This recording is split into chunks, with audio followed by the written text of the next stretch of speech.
Hello YouTube, this is Layout123 with the first train review of 2017, and today we're going to be having a look at the Hornby Class 20. And this is the rail freight one. It's something that I really have liked. If you'll notice already, the buffers broke off of this model quite a few years ago, and I replaced it with some just little ones that look quite silly on it, but when I get new buffers for it, I will then change it over. It's a very, very nice model to look at.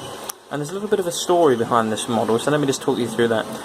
A couple of years ago I went into a, a couple of years ago, probably talking about 9 years ago, I went into a model zone and I bought a model of a Hornby Deltic.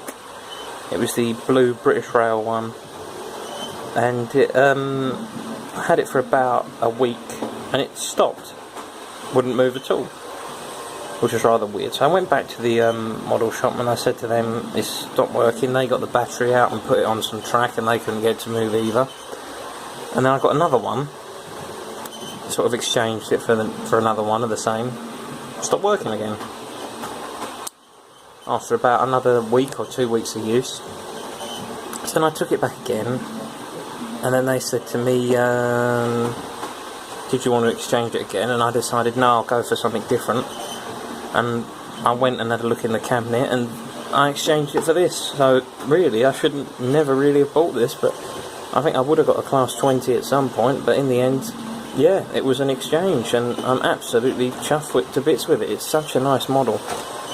I mean, looking at it in comparison to the Bachmann model, it is completely different. With the Bachmann one, it's got directional lighting. With this, you've got absolutely no lighting at all. You've got driven from either end with a motor sat in the middle, like in this one, but it's got drive. It's got drive from both sets of bogies, whereas in this one it's only got drive from one. They both have that same skinny tension lock coupling, which I'm not a fan of at all. I don't think it works all that well. But I mean, if we talk about the detail on this model, it is pretty darn good, I have to say. I love the fact that on the fan on the top, it has got sort of etched into it little fans. I mean, it's not brilliant when you look at some Helger models and all that actually have a fan and a proper grille on it, but I think this is good enough, because when it's going round you can't really see it anyway. Love the British rail logo on the side, really like that. I think that's just so nice. The livery I quite like as well, and the yellow ended or custard dip, whatever you want to call it, I also am quite a big fan of. I also like all these poles and parts added onto it as well. I think it's a really, really nice model. If we turn it over, you can see right in the centre there, we've got the usual blah blah and jargon. I don't know if it'll focus in. Will it focus in? Come on. Alright, well, the camera doesn't want to play ball, but on the bonnet it does say Hornby and made in China, like every other Hornby model is really these days, or those days. And as we all know, Model Zone only now resides in some WH Smiths. Well, I've never been in one and seen the Model Zone section. I don't know if you have. If you have, then please leave something in the comments below about it.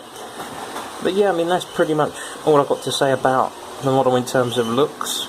We'll go over and have a look at the performance. There's only one more thing I want to talk about, and that is the fact that in terms of not having the directional lighting, we have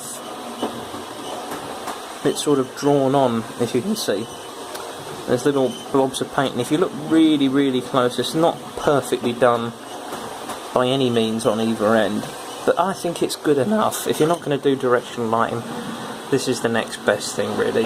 I would love to have seen a bit more in the cabin in terms of detail. There's nothing really in there at all. A couple of little windscreen wipers, which are quite nice, but other than that, detailing is probably about a 6 or 7 out of 10. It could be better, but it could be a hell of a lot worse as well. The thing is something I always say, there is no driver in this model at all, and I don't understand why all these train companies, I don't even think it came with one. The only one that I've known to do it religiously is Bachmann. On most of their locos you'll get a little driver in there.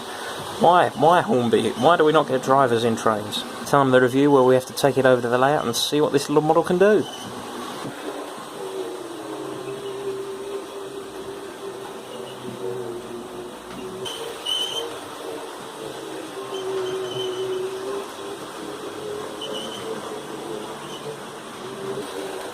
Just put the speed down a little bit so you can see what it actually looks like going round. It's pretty decent. The running performance could be a little bit better, but for something of its time I think we can allow that.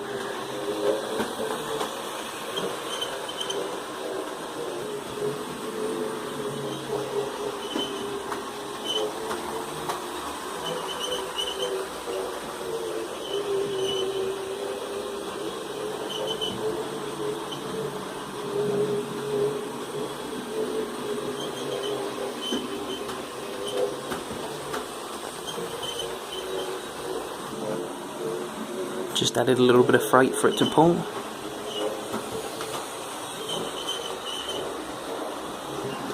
And you've got to admit that does look pretty darn spectacular.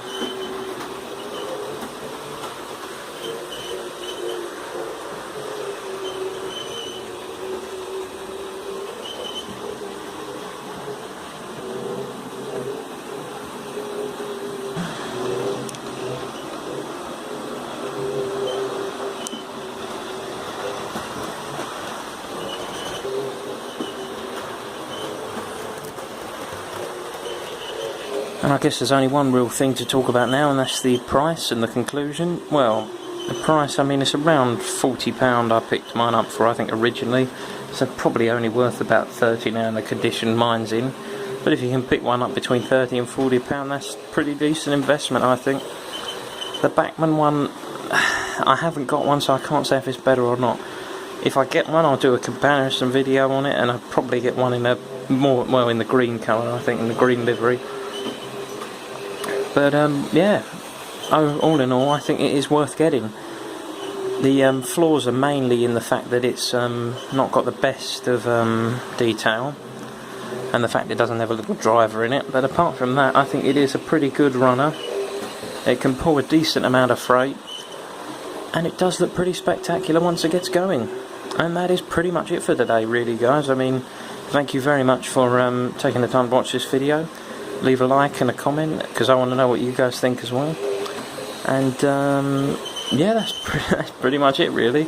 I noticed also there's a couple more new subscribers, so thank you to anyone who's subscribed. And like I always say, thank you very much for watching, and see you all very soon. See you later, everybody.